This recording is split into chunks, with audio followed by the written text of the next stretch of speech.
Ya, dengan pertandingan tadi malam Champions Series di laga semifinal antara Persib Bandung dan juga Bali United berakhir dengan 1-1. Ini adalah pertandingan yang sangat ketat dan ya perlu kita bahas. Dan ini jurnal gue.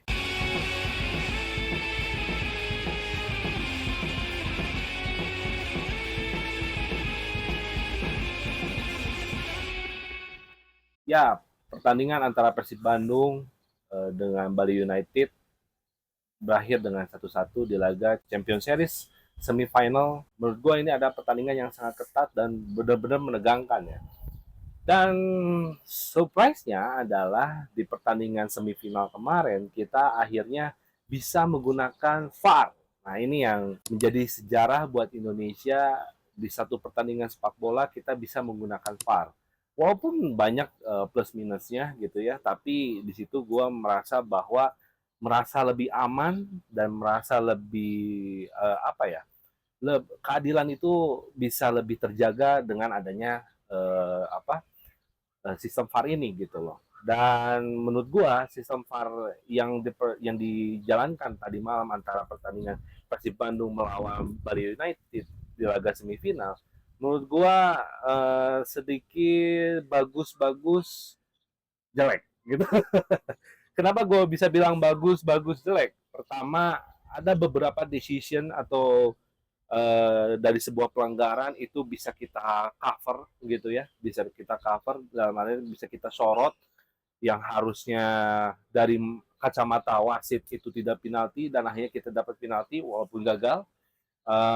Dan pelanggaran-pelanggaran keras yang dilakukan oleh pemain-pemain Bali United terhadap Persib Bandung itu juga mulai bisa kita lihat dan kita sorot dan ya akhirnya harus diganjar kartu merah seorang Jajang Mulyana pemain Bali United dan ini menjadi apa ya menjadi sebuah peringatan juga untuk para pemain ya khususnya bahwa kita nggak pemain-pemain Indonesia itu udah nggak bisa lagi bermain secara gimana ya bisa dibilang licik lah gitu.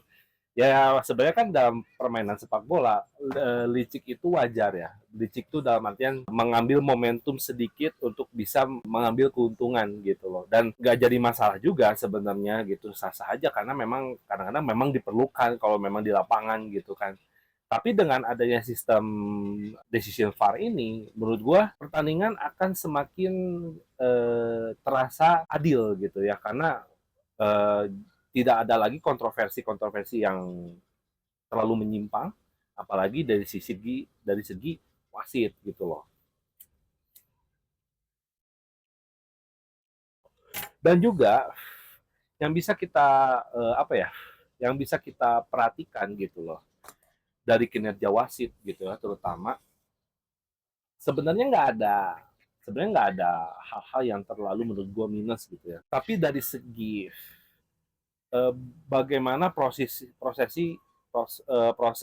decision making antara VAR kepada wasit gitu. Karena kan baik lagi wasit di lapangan itu kan nggak bisa intervensi VAR. Yang ada VAR call wasit di lapangan gitu loh. Dan ketika ada beberapa pelanggaran yang menurut which is itu menurut gue pelanggarannya justru yang pada saat kalau nggak salah tuh pada saat Mark Klok itu dilanggar di kotak penalti oleh Andika Wijaya.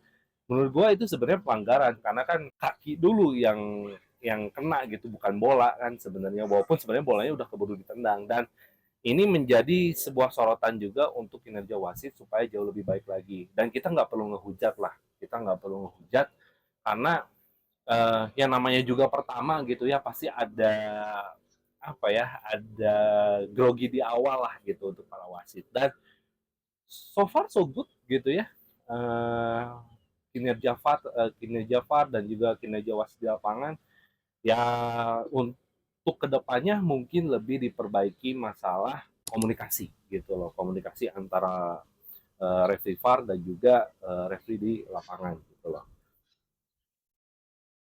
dan selanjutnya untuk masalah pertandingan ya dalam teknis pertandingan yang gue lihat adalah Persib Bandung menguasai di babak pertama. Gue lihat sih sebenarnya passingnya udah gimana ya? Menurut gue karena tim ini udah mulai menyatu ya. Karena Kalau gue lihat komentarnya Pak Haji Umuh, sebenarnya Pak Haji Umuh memberikan apresiasi terhadap Bojan Hodak yang tadinya pemain itu apa ya, berkelompok gitu ya, berkelompok, ada kubu sini, sekarang udah mulai menyatu, dan itu terlihat di lapangan gitu. Mereka bermain dengan hati, bermain dengan komunikasi yang baik gitu ya, terutama di lini belakang antara Nick Wipers dan juga Alberto Rodriguez. Menurut gua apa ya, kombinasi yang sangat bagus untuk memimpin garis belakang, dan nggak mudah sebenarnya pemain-pemain Bali United itu bisa melakukan serangan, khususnya di sisi sebelah kanan ya. eh, Privat Marga menurut gua ketutup gitu sama Rejaldi Hanusa gitu loh. Dan ini mungkin sebenarnya strategi daripada Hojan Bodak ya, untuk bisa bagaimana caranya menutup pergerakan Privat Embarga dari sisi flank kanan supaya tidak melakukan crossing langsung ke kotak penalti. Karena di situ kan ada Ilyas Spasojevic gitu kan, yang ya kita tahu lah insting golnya juga bagus gitu loh. Jadi untuk lini belakang dan ke lini tengah itu menurut gua udah solid banget gitu loh. Jadi ada coba perbaikan yang dilakukan oleh Bojan Hodak di selama apa ya, ketika Bojan Hodak itu memimpin Persib Bandung dan sampai detik ini kita melangkah di Champion Series gitu. Menurut gua dari segi belakang, sisi pertahanan dan juga sisi lini tengah itu udah mulai klop gitu. Kalau misalnya kita lihat dari segi sirkulasi bola gitu ya, sirkulasi bola dari belakang ke tengah gitu, itu udah bukan lagi masalah komunikasi, tapi feeling udah mulai kena gitu. Gimana caranya ketika Nick Wiper sudah megang bola gitu, dia bisa melakukan dua pilihan. Mau itu passing crossing langsung ke depan gitu kan, atau Deddy Kusnandar yang dioper, dan di situ si Deddy Kusnandar itu bisa melakukan sirkulasi bola langsung ke depan. Jadi jadi holding bolanya tuh ada gitu loh. Ini yang menjadi titik poin yang bagus untuk Persib Bandung. Nah, kalau bicara lini depan, ya kita tahulah trisulanya Persib Bandung sekarang gitu ya. Stefano Beltrame, Ciro Alves dan juga David da Silva, menurut gua udah kombinasi yang sangat luar biasa. Terlihat dari produktivitas gol Persib Bandung selama ini menjadi salah satu tim yang memproduksi gol terbanyak gitu ya, apalagi David da Silva sebagai striker itu uh, menjadi top skor sementara ya, karena belum sah karena pertandingan masih banyak gitu kan. Cuman mungkin kemungkinan besar dari David da Silva itu memang nggak akan kekejar lagi, karena kan sisa pertandingan di tim-tim lain sudah habis gitu kan. Jadi menurut gua eh, kombinasi di lini depan kita udah aman lah, udah nggak usah diragukan lagi gitu loh. Dan tapi yang gua sorot adalah sebenarnya dari beberapa match Persib Bandung itu sempat ada gimana ya, bisa dibilang kebuntuan lah di sisi kiri, khususnya Ciro Alves gitu, karena selain Ciro Alves punya skill, punya speed gitu kan, nah ini bisa menjadi ruang umpan untuk untuk David da Silva untuk bisa mencetak gol. Nah, jadi mungkin strategi Bali United kemarin adalah bagaimana caranya untuk menutup pergerakan Ciro Alves. Ya terbukti Andika Wijaya itu mengawal Ciro Alves dari awal sampai akhir, dan itu menurut gue sangat luar biasa ya. Jadi memang ada kebuntuan di situ, dan itu harus diperbaiki di leg kedua, apalagi itu mainnya di kandang sendiri ya, dan kemungkinan besar di Sijalak Harupat gitu loh. Dan yang jadi poin dari pertandingan kemarin Persib Bandung sebenarnya bukan dari sisi permainan aja, tapi mentalitas yang sudah terbentuk oleh para pemain tersebut gitu loh, khususnya Persib Bandung. Sebenarnya kan dari babak pertama kita tuh udah menguasai permainan sebenarnya. Terbukti beberapa kali serangan, beberapa kali ancaman itu sudah ada, dan balik lagi Edison Maringga sangat bagus banget ya. Beberapa kali melakukan save gitu.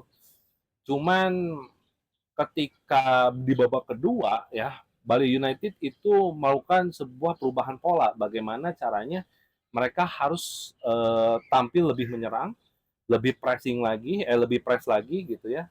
Dan beberapa kali dari sisi sayap itu melakukan umpan langsung ke depan, which is memang sangat mengandalkan insting gol daripada penyerangnya. Nah, salah satunya yang menjadi hasil adalah gol uh, gol Bali United oleh Jefferson gitu loh. Dan ini menjadi apa ya? Menjadi sebenarnya menjadi highlight utama untuk Persib Bandung dalam segi proses permainan kemarin. Memang ketika kita tampil ditekan, kadang-kadang Persib itu suka bingung gitu, suka suka kaget kadang-kadang. Nah, ini yang harus mesti diantisipasi supaya leg kedua itu kita tidak mudah untuk tertekan gitu loh. Dan ini yang perlu menjadi kewaspadaan di tim Persib Bandung. Kita kebobolan 1-0. Nah, karena ada regulasi FIFA yang dipakai di Indonesia selama pertandingan ketika ada delay itu kan terhitung uh, di waktu tambahan gitu kan. Dan gua rasa ketika kita mendapatkan waktu 15 menit tambahan, nah justru yang gua lihat Persib Bandung ini intensitas permainannya mulai menaik gitu karena mungkin mereka tahu mereka udah ketinggalan ya, karena ini adalah challenge bagaimana supaya kita bisa mendapatkan hasil aman untuk pulang ke Bandung sehingga mereka melakukan penekanan terhadap pemain-pemain Bali United. Ketika Ezra Walian dan juga Beckham Putranugraha itu dimasukkan, Besis itu merubah pertandingan menjadi lebih apa ya, menjadi lebih menyerang ya dan juga menjaga sisi pertahanan gitu loh. Nah, bagaimana Deddy Kusnandar itu digantikan oleh Rahmat Irianto, which is Rahmat Irianto sebenarnya kan nggak gampang, nggak apa ya, nggak ahli dalam memberikan umpan atau crossing, which is Rahmat Irianto itu lebih main defensif kan, lebih lebih main ke dalam gitu sebenarnya.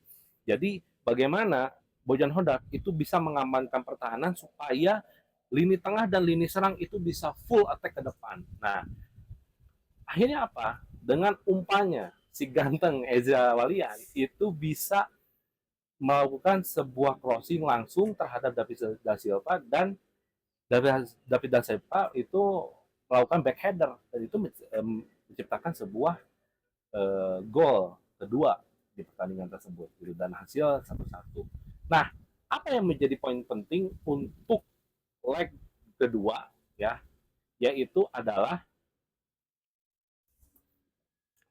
leg kedua itu akan menjadi, menurut gue ya, akan menjadi pertandingan yang semakin seru. Kalau berkaca dari pertandingan kemarin, gue bilang balik lagi bahwa Persib sudah terbentuk masalah mentalitas. Kita lihat ya, penonton Bali United itu menerobos masuk. Kalau misalnya Persib Bandung itu mentalitasnya turun, pasti itu akan semakin tertekan gitu. Justru enggak, justru Persib Bandung malah semakin lepas gitu kan. Nah, yang menjadi highlight di leg kedua adalah kita di kandang sendiri, kita di rumah sendiri. Justru gue takutnya kalau memang nanti pertandingan leg kedua itu ada supporter ya, gue takutnya justru penampilan Persib Bandung semakin tertekan oleh supporter sendiri. Bukan berarti supporter itu menjadi bahan untuk menekan pemain-pemain, enggak. Tapi itu akan menjadi beban bagaimana caranya Persib Bandung ini bisa menang di kandang sendiri tanpa mengecewakan penontonnya atau bobotoh gitu kan. Nah, ini akan menjadi pressure yang berbeda gitu ketika melawan Bali United di kandang Bali United gitu. Nah, makanya dengan tren positif kemarin, poin mentalitas yang bisa kita dapatkan mesti terjaga di leg kedua. Karena ini bukan bicara lagi skill, ini bukan bicara lagi soal strategi, tapi ini udah berbicara masalah mentalitas. Dan memang sebenarnya kita itu belum pecah telur loh lawan Bali United. Kita tuh masih belum bisa menang lawan Bali United di kandang Bali United. Nah, gue harapkan ketika intensitas dan mentalitas ini bisa dijaga, ya kita bisa meraih poin maksimal dan akhirnya kita bisa lolos ke babak final Championship Series ini. Dan kalau melihat hasil pertandingan, statistik lah gitu ya. Jadi kita jangan terlalu terpaku dengan statistik pertandingan kemarin. Kita lebih menguasai bola, ya, atau misalnya shoot on target kita lebih banyak. Kita jangan terpaku ke situ karena itu bukan jawaban kalau memang permainan kita bagus gitu.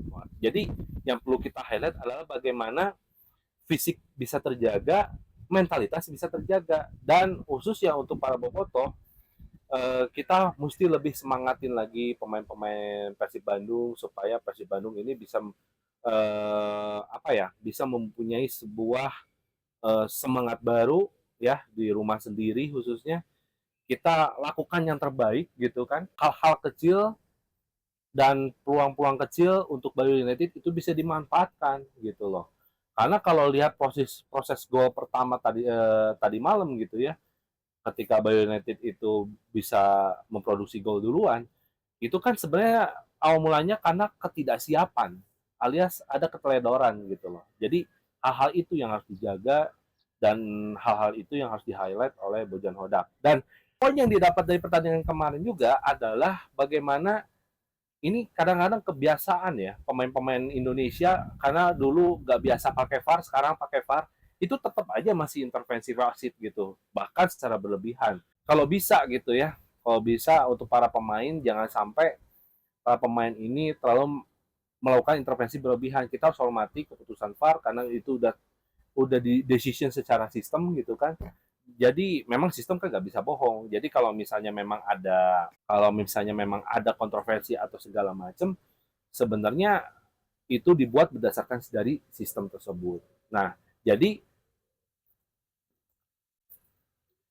gua masih melihat bahwa pertandingan di leg kedua ini akan berjalan sangat ketat ya, dan kesalahan-kesalahan kecil yang dilakukan jangan sampai dilakukan lagi, apalagi khususnya untuk Persib Bandung. Mentalitasnya harus tetap dijaga, dan untuk Bali United karena kemarin sempat terkena kartu merah yaitu Jajang Mulyana, mungkin harus apa ya, menutup lubang lagi karena ini akan menjadi pertandingan yang berat gitu loh. Dan yang harus diwaspadai sebenarnya dari Bali United adalah bagaimana counter counter attack yang dilakukan oleh Persib Bandung itu cepat banget gitu loh. Mungkin butuh 5 sampai 6 detik ya. Bola itu bisa sampai ke kotak penalti. Nah, jadi Bali United itu jangan terlalu keasikan nyerang juga gitu karena ingat bahwa Persib Bandung itu mempunyai pemain-pemain yang cepat, yang punya pemain yang body balance-nya bagus dan insting golnya bagus. Nah, ini yang perlu diwaspadai oleh Bali United. Oke, mudah-mudahan leg kedua kita sampai ketemu lagi, dan uh, ini akan menjadi pertandingan yang seru dan kita tunggu apapun hasilnya ya. Empat besar ini adalah menjadi 4 tim yang terbaik di Indonesia menurut gua dari segi kesehatan finansial, struktur, juga infrastruktur dan sistem yang sudah dibuat. Menurut gua 4 besar ini memang layak untuk sampai di babak championship series ini. Oke, mungkin segitu aja video dari gua. Terima kasih yang nonton. Ya, klik like, komen, dan subscribe channel ini supaya kalian bisa semangatin gue terus untuk bikin video buat kalian, dan juga klik lonceng notifikasi supaya kalian bisa update terus video gue. Oke, see you next time.